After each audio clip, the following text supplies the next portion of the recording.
Welcome to Planning Nutritious Meals While Staying on Budget. Menu Planning for Assisted Living. Brought to you by American Way University. My name is Angie Danielski, and I will be your guide during this training. Our video segments will include our cooking and baking expert, Krista Bly. Krista is an expert in cooking and baking as a former restaurant owner and has conducted many courses in culinary skills. She has partnered with American Way University to bring this course to you. Krista has also taught many menu planning classes to caregivers and administrators working in assisted living. In the fifth segment of this presentation, we will finish discussing nutritional information by discussing the oil and fats group. We will also discuss beverages and information on calories.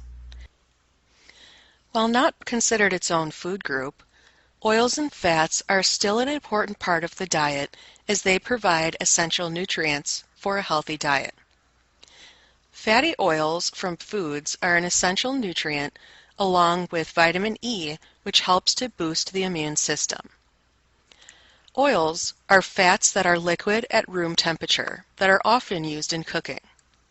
Oils come from many different plants and from fish. Commonly used oils include canola, corn, cottonseed oil, olive oil, safflower oil, soybean oil, and sunflower oil. In some instances, oils are used mainly for flavoring, such as walnut oil or sesame oil. Many foods are naturally high in oils like nuts, olives, some fish, and avocados. Solid fats are fats that are solid at room temperature, like butter and shortening. Solid fats come from many animal foods and also can be made from vegetable oils through a process called hydrogenation. Common solid fats include butter, milk fat, beef fat, chicken fat, pork fat, stick margarine, shortening, and partially hydrogenated oils.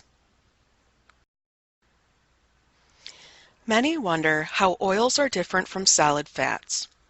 All oils and fats are a mixture of saturated fatty acids and unsaturated fatty acids. Monounsaturated fats include canola oil, olive oil, peanut oil, and safflower oil. They can be found in avocados, peanut butter, and some nuts and seeds. Polyunsaturated fat is found in corn oil, soybean oil, and flaxseed oil, as well as fish, walnuts, and some seeds. Saturated fats are found in red meat, milk and milk products, butter, palm oil, and coconut oil. Oils contain more monounsaturated and polyunsaturated fats. Solid fats contain more saturated and trans fat. Trans fat is a processed form of fat usually found in stick butter, vegetable shortening, and most store-bought baked and fried foods. Saturated fats, trans fats, and cholesterol tend to raise the bad, or LDL, cholesterol levels in the blood. This increases the risk for heart disease. Cutting back on foods high in saturated fats and trans fats and cholesterol can help lower the risk for heart disease.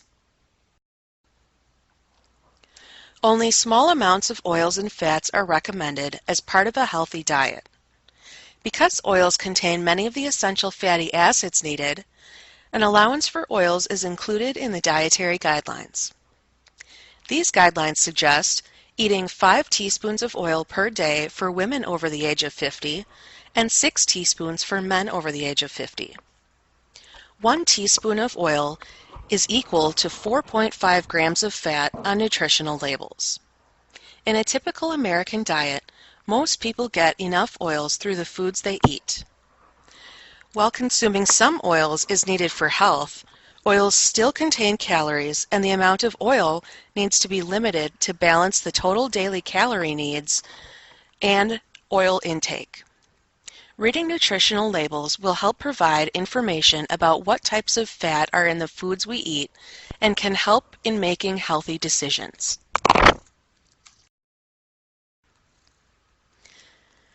Beverages contribute substantially to the overall dietary and calorie intake throughout the day.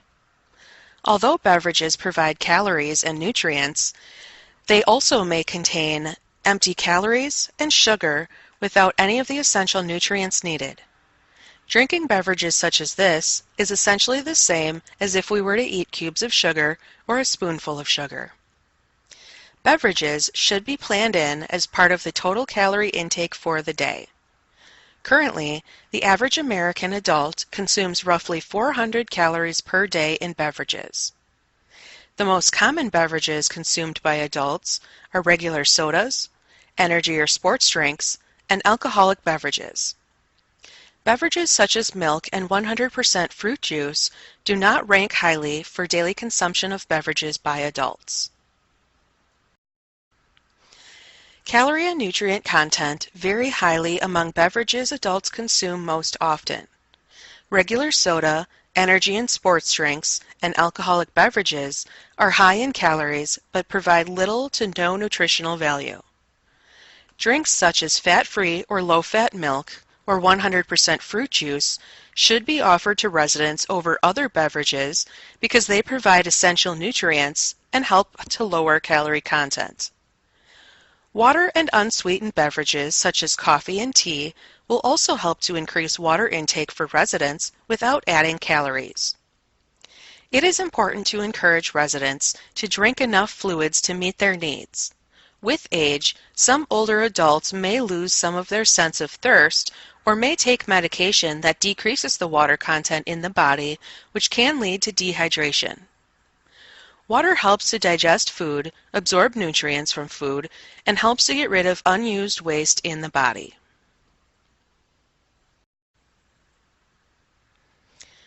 When talking about nutrition, the word calories comes up often and may be confusing to some people. Calories are simply a unit of measure to help measure the amount of energy that foods and beverages provide. Calories are needed to help fuel the body to complete activities of daily living, participate in exercise or other activities, and are even needed to rest and sleep. When choosing what to eat and drink, it is important that we get the right mix of nutrients and calories and avoid consuming excess empty calories. Many people may not be aware of what empty calories are. Empty calories are calories from food that provide no nutritional value. Many foods and beverages contain empty calories due to the amount of solid fats and sugars they contain. While foods containing large amounts of empty calories are often more appealing, such as cakes, cookies, sodas, pizza, ice cream, and bacon, these items largely do not contain the nutritional value needed. We should try to choose alternatives that have less or no solid fat or added sugars. While small amounts of empty calories are okay, most people eat far more than what is considered healthy. On average, dietary guidelines suggest limiting the amount of empty calories to 120 calories for females over the age of 50 and 260 for males over the age of 50.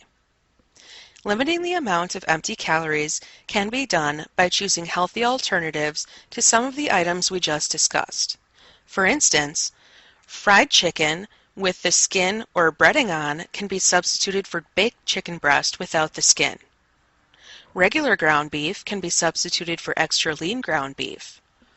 French fries can be substituted for a baked potato, and whole milk can be substituted with fat-free milk.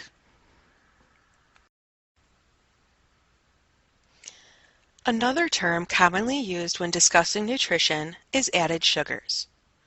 Added sugars are sugars and syrups that are added to foods and beverages when they are processed or prepared. This does not include the naturally occurring sugar in milk or fruits. Added sugar is found most in regular soft drinks and sports drinks, cakes, candies, fruit drinks, and dairy desserts such as ice cream. Common ingredients that can help us identify added sugar can be found on the nutritional labels on the ingredient label. Examples of this include corn syrup, fructose or high fructose corn syrup, lactose, malt syrup, molasses, sucrose, and of course simply the word sugar. By substituting foods that are unsweetened for sugary foods, or by choosing foods with natural sugars, such as fruit, can help to satisfy the sweet tooth and help reduce the amount of empty calories in the diet that are contributed by added sugars. This concludes the 5th part of the American Way University training of Planning Nutritious Meals While Staying on Budget, Menu Planning for Assisted Living.